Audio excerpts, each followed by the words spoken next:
ত্রিকোণমিতির এই ধরনের প্রবলেমগুলো সলভ করার জন্য কিন্তু ছোট্ট একটা ট্রিক্স তোমাদের সামনে এখন আমি নিয়ে আসব। অর্থাৎ দেখো, sine 82 degree plus cos 82 degree এই দুইটা ডিগ্রির ভ্যালু ইজ ইকুয়াল টু কত তা কিন্তু আমরা জানি না, কারণ আমাদের এখানে যে অ্যাঙ্গেলগুলো দেওয়া আছে তা কিন্তু আদর্শ না। আদর্শ হিসেবে আমরা বলতে চাচ্ছি 0 degree, 30 degree, 45 degree, 60 degree and 90 degree এগুলোর আদর্শ মান কিন্তু আমরা জানি, কিন্তু এর বাইরে যেই মান নিয়ে বলে দেখ না কেন আমাদের এই থিটাগুলোর আমরা কিন্তু বের করতে পারি না।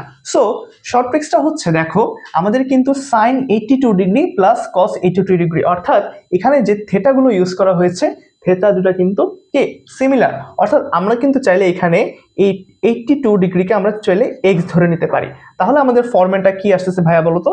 আসতেছে sine x degree plus cos x degree. এই ধরনের ম্যাথ যখন আমাদেরকে সলভ করতে বলবে সবসময় মাথায় রাখবা আমাদের শর্ট ট্রিক্সটি হবে হচ্ছে √2 cos 45 degree minus x degree. অর্থাৎ আমরা যদি এখন এক্স এর ভ্যালুটা এখানে ইনপুট দিই, দেখো কি আসবে 45 ডিগ্রি মাইনাস এক্স এর ক্ষেত্রে আসছে কত বলো তো ভাইয়া? 82 ডিগ্রি। অর্থাৎ আমরা যদি এখন সলভ করি আমরা কিন্তু ইজিলি পেয়ে যাচ্ছি কত বলো তো ভাইয়া? √2 cos মাইনাস 37 ডিগ্রি। এখন আমরা জানি যে cos minus theta is equal to কত বলো তো ভাইয়া?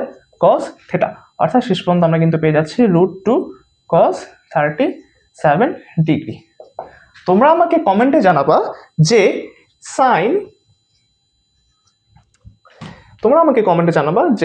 Sign 37 degree plus cos 37 degree is equal to কত।